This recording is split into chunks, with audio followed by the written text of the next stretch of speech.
It's a warm one here today in California in the fall 2019, and today we're going to bust a few myths about buying a home in the fall, and especially this will apply especially to people who are using online websites to purchase a home. Now, first of all, almost everybody will tell you should work with a buyer's agent. I'm going to say no unless you're a luxury buyer. If you're a luxury buyer, go to winnerscheck.org/luxury tomorrow, and I'll have a video I just made on there. But for everybody else, the first myth is do not work with buyer's agents until you've talked to the listing agent on each property. So you need to engage buyer's agents one at a time unless you understand procuring costs and why you're giving it up. I mean, perhaps it's because you don't know anything about an area, you're only in for a weekend, and we need to find you the very best realtor in each area. You can't have a jack of all trades buyer's realtor. It's just, it failed me once, and I can go into a longer story about that when I went to Florida to become a real estate investor. So you need to have your buyer's realtors targeted on the locations they know where they have experience, or you need to work with listing agents directly. But even before you work with a buyer's agent, I have other videos. You have to establish rapport with the listing agent. You have to have some specific questions. Winnerscheck.org will have that in our blog and other places. Let's talk about, this is going to be the remainder of this video, what we can do for people buying in the fall of 2019. So the first thing is, do not contact buyer's agents until you're ready. 2, understand procuring costs. Procuring costs is, let's do shorthand. This is not the official legal definition. I am an attorney and a real estate broker in California. But let's just say it's looked at as the person who sort of causes the buyer to buy the home or make offers on the home. And that's usually looked at as the person who, there's a lot of tests. The strongest part of the test, a lot of factors in the test. The strongest part of the test is the person who brings the buyer to the property, but not always. Okay, so don't go see the property. Don't even until you're ready, because if you have procuring costs in your pocket, those buyer's commissions can be 2.53%. That's significant payday for the listing agent if you choose to work with the listing agent or the buyer's agent. And you can make people work for that money, or you can share in that fee. It can help you get the price and the property at an advantageous price. It can help you be the winning bidder. It works for you. Once you surrender procuring costs and you want that property, you're at the mercy of the agent. Believe me, I know when I went to Florida, even though it's a long story I've told in other videos, the listing agent offered me a job, but they said, no, I'm not sharing the commission. I made an offer on the property. It was in Naples, Florida. And then they countered, and I was so distraught that I was now overpaying for the property, I thought at the time, and I wasn't getting the commission. We said no, even though this guy was a nice guy. It would have been a good brokerage to work in. I was just moving there. And we wound up going back I had relatives outside of Tampa, and we decided to stay there for a week or two. And then we went down looking in Sarasota and Bradenton, bought a house in the Bradenton area, eventually bought 4 houses and lost all our money. But I still think Naples would have been the right spot for our family. And I just didn't like that person, that listing agent wasn't playing ball, even though even then there's so many more houses on the market in parts of Florida than there were in San Diego. I was like, he might not even sell this property. What's he doing? And so don't surrender procuring costs. Don't go see the property until you have agreements in place. That's the first thing. Second thing, do use Zillow unless you're on a broker feed. And even then, I'd have to, if I set you up on the broker feed, I'd have to make provisions with you to get you the listing agent information, or you'd have me doing the work for you, because when I called, they don't even want me to send. As realtors, we have client reports and we have agent reports. The agent reports give me the contact information of the broker, gives me how to submit offers. It might give me some other information, and we're not supposed to share that with clients. So you might not even have the phone number, the direct phone number or contact information of the listing agent. On my website that I pay for, it says listing, sometimes it says listing provided by or listing courtesy of, but it just gives you, last I checked, it would give you it might say Keller Williams or Sotheby's or something, but it doesn't give you the listing agent's information. When I say talk to the listing agent, I don't mean the listing broker. I don't mean the agent answering the phone on the up desks. I don't mean the assistant to the listing agent if the listing agent's the one who does all the talking for the seller. I mean, you need to talk with the listing agent to find out, at the very least, I'm thinking I like the property. At some point I need to see it. I'm trying to develop time frames for doing this. Do you have any offers right now? Are you expecting any offers? And if there are offers, when is the seller going to look at them? And if you really like this property and you're here, there's the seller's in possession, you're like, then at that point in time, you have to say, well, I need to see the property because I'm a serious buyer. I can send you over my statement showing I have the down payment ready. I'm pre-approved. I'm ready to go.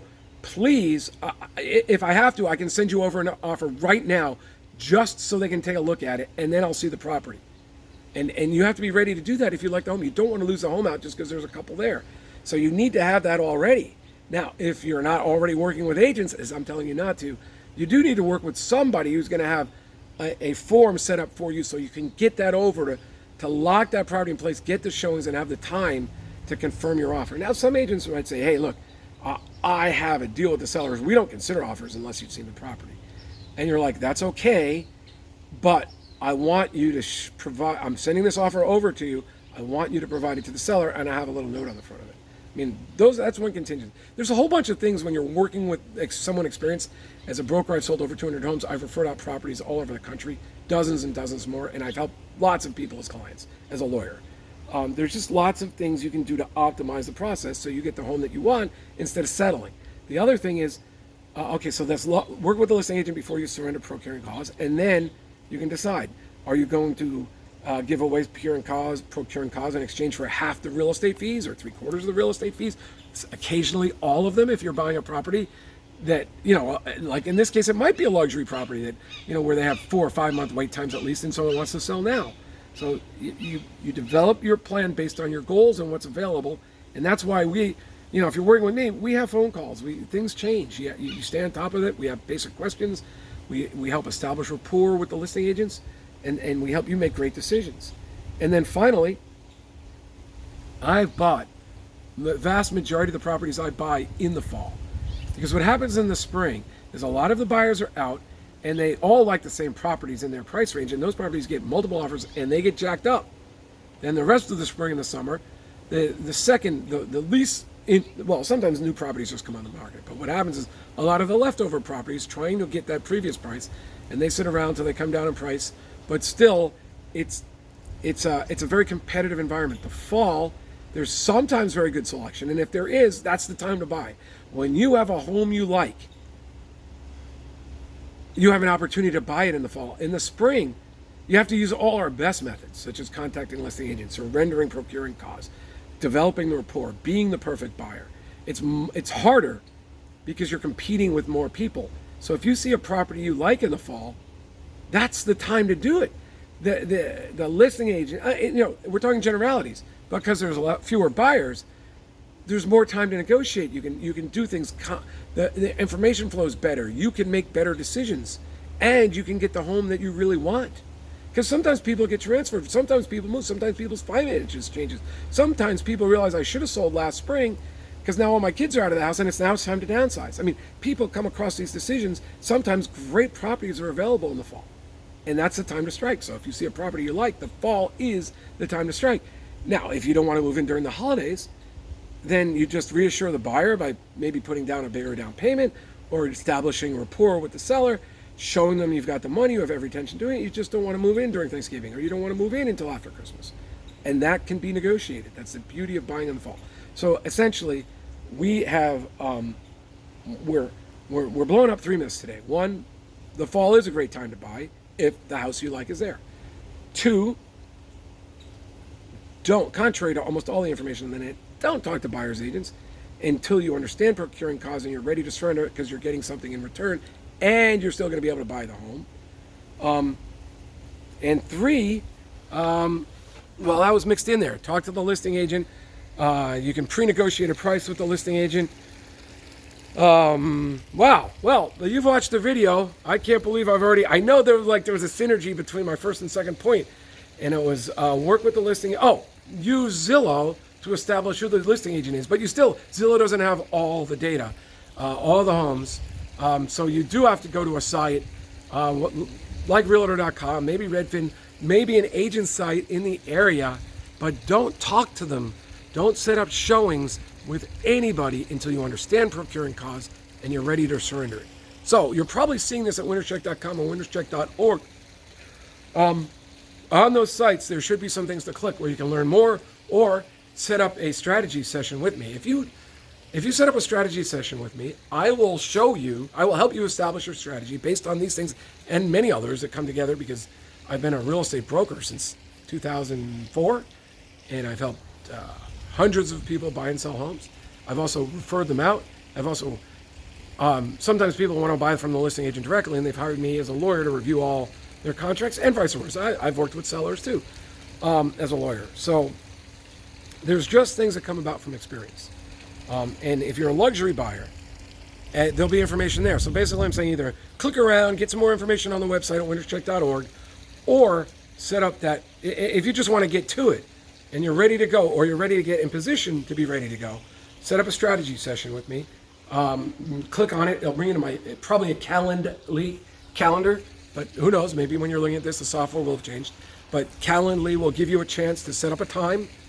Set up that time. There'll be some questions to make sure that it's worth both our time to work together, that I can help you, actually, is the point that I'm looking at. That your goals are a fit for the program, although the goals are more going to come from our conversation. And then we'll set up a time. Now, if you're almost ready to buy, you just happen to see this video because you're doing research, and you need immediate help, I would say set up a time, the furthest one out. My information will be there, and then go ahead and call me. Or you may see it on the website. Go ahead and call me. My direct line's on the site. If I don't pick up, leave a message. I will call you back. I try to catch all my calls by the end of the day. I will call you back. I can talk to listing agents. I can help you work with buyer's agents. I can do things. Most of the time real estate doesn't start till like 10, 11 a.m. So we got plenty of time in the morning to get your paperwork drafted up, because I have it in templated form now anyway. I just have to change things. Most realtors would. We can customize it because I'm a lawyer. That's something realtors cannot do. They cannot change the wording and customize. We can help you reach your goals. So, so now I might as well just finish this off. I'm going to make this probably the starter video on the site. So now what's the next thing during our strategy session? Well, it's all about, even when I refer properties out, there's people on the net talking about, we have all the data. Data is great, but you know what's more important? Talking to the broker at a brokerage. Let's say there's a property, the area where you're looking to buy or sell, or a few areas. There's no substitute for talking to the broker, just the broker, before you pick the agent, just the broker who runs the office. And you talk about your goals, and you say, hey, look, my clients are all trained up. I'm a real estate broker and attorney. This is the type of realtor my client is looking for. I've done enough of these referrals that I understand if it's not a good fit, it hurts everybody. So we're looking for agents. Could you give me a list of agents in your area that have bought 5-6 homes for buyers in the last year, or have sold them? And then we'll give them a call and we'll talk to them. And that's usually, it's conversation. So when we get your goals through conversation, then we help you realize your goals. If you're looking to sell your home, let's say it's with a friend or a neighbor. You could say I can introduce myself. I say I run a website, an attorney, broker. Client had a few questions. We went over it. They really liked me. They asked me to work with them, but they told me about the issue of the fact that they feel some allegiance to you as a buyer or seller, but they really liked, unfortunately, they talked to me and now they like me too. So why can't, I'm thinking about this. Can I refer them to you? We'll have your broker sign a referral agreement. We'll have escrow sign it, and then we'll get paid out of escrow. And I'll tell you what, because I like this deal so much, I am also going to contribute 50% of my referral fee to the seller. And 99% of the time, that agent's light bulb's going to go off in their head that, okay, so they've negotiated a discount. I would never have done that directly, but this is why they're doing it. And if they're offended, great. And if you're not about the discount, then I could just say they've talked to me, they want to compensate me, they want to see you get the listing or work with them as a buyer. So I'm seeking a $2,000, $3,000, maybe $4,000 referral fee, whatever we think is appropriate based on what I'm going to be doing with you. And we can do it that way. And frankly, I've never had an agent turn down a referral when I was seeking 1/3 of the traditional realtor referral fee or less. 25, 30%, I'd say almost everyone is 100% automatic. 33%, they may ask 30% or 25%. 50% is quite common. So, and the easier it is to get a referral fee from a listing agent or the buyer's agent, it becomes easier when we've already prepared you, when we've identified the areas, when you've already gone over, like if you're going to work with a listing agent, we've already done your disclosures. We've already got sample contracts ready to go. We're seeking input from the agent on price and terms how they differ from our sample. What the agent would suggest would be the max price you could get, what price you should find acceptable, what the banks will think are the fair market value of the properties. So we have these conversations with you and the agents, and then we put it all together, set it up in a perfect package for you. It's a really nice process, and I think, put it this way. In the past, I've done this process many times, just asking people to pay me a flat fee up front. I've learned I cannot do this for hourly wages because I don't like keeping track of my time, and people, sometimes the client, when they're paying, especially sellers are paying me by the hour, there's a lot of busy work that people call the agent like 5-10 minutes here, 10, 15, 20 minutes there, and it adds up.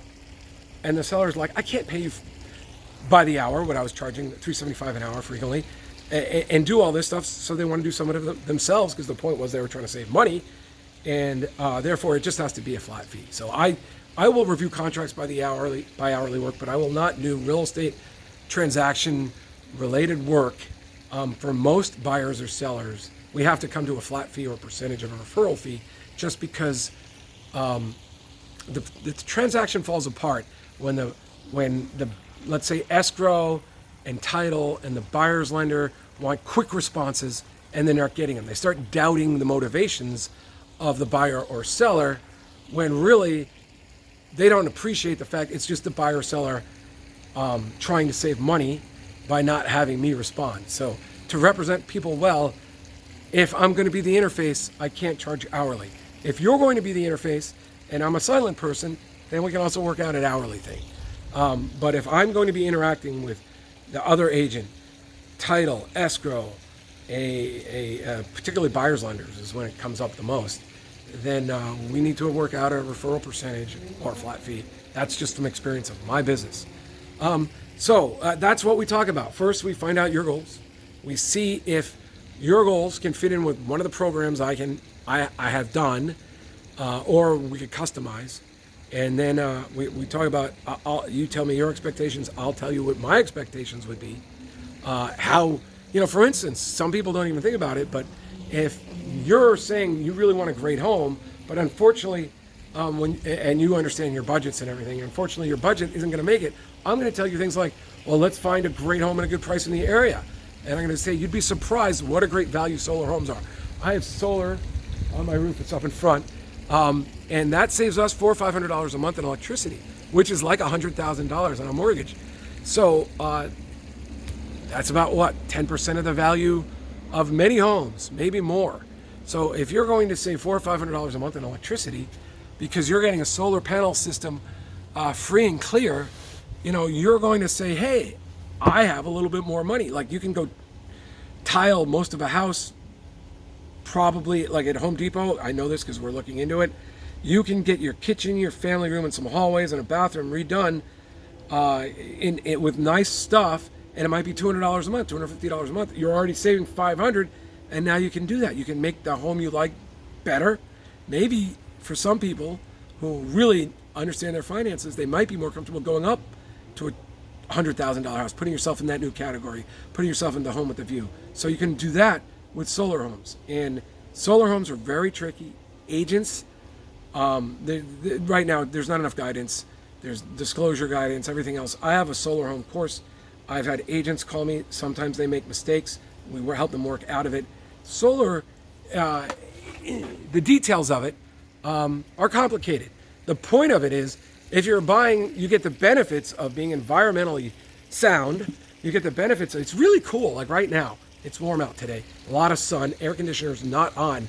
So we're just pounding electricity to the electric company, the electricity, SDG&E, to make up for the fact that last spring it rained a lot. We probably used some electricity, and we were in deficit. Well, now for the next few months in the fall in San Diego, we're going to have so much sun without the AC on most of the time that we make up for all that deficit. And for the last few years, we've actually had a little bit of a surplus with them. And it's just amazing that the sun is producing that. And you get that benefit. It's really cool. It's like a perfect bicycle. I don't know if any of you remember when your gears were all tuned up and the bike and the tires were the right way and things switched and your legs were making the motion and it was just so glorious. It's like that feeling. It's the best way. It reminds me of being in shape, riding a bicycle that was performing well. It's just amazing. So you get that psychic benefit. It's cool. Then you get the benefit of not paying money to SDG&E, and that's really great when you're running the air conditioner in the middle of the summer and you're like, wow, I can't believe it. My house is super comfortable and it's not costing me anything. It's already a sunk cost. I'm paying off the panels. But when you buy the home free and clear, it's just free to you. It's part of the home, and it makes the home worth, in my mind, there's two different ways to arrive at the calculation. At least, I've done this in a video, 5 to 10% more. But as I just had my house appraised, because rates are low and I wanted to refinance to a 15-year, the appraisers either give it 0 or very little. I talked to the appraiser about that. They do not value, there's some studies that I have cited on the website, in the course, where they say it's 3%. If you lease it, it's 0. If you own it outright, it's 3%. But the prices don't reflect that. And plus, agents are afraid to make claims for sellers, such as, you'll save money or it's great. They'll just say they'll talk about the benefits of they'll see it as a benefit and just say something like, and maybe you won't have an electricity bill, but they don't talk about it making the house worth more. And it is worth more to you as a buyer, or to many people as a buyer, if they understand the time value of money, or they just appreciate being able to channel $300, depending on the size of the home and the use and how many people, $300, $400, $500, $600, $700, $800 a month somewhere else besides SDG&E. Now, on $1 million home, let's say it's depending on what the rates are, 30-year fixed might be $425 a month in payments. So if you're saving $425 a month on $1 million home, it's $100,000 value in mortgage payments. So that could be worth, I say, 5 to 10% more for a buyer.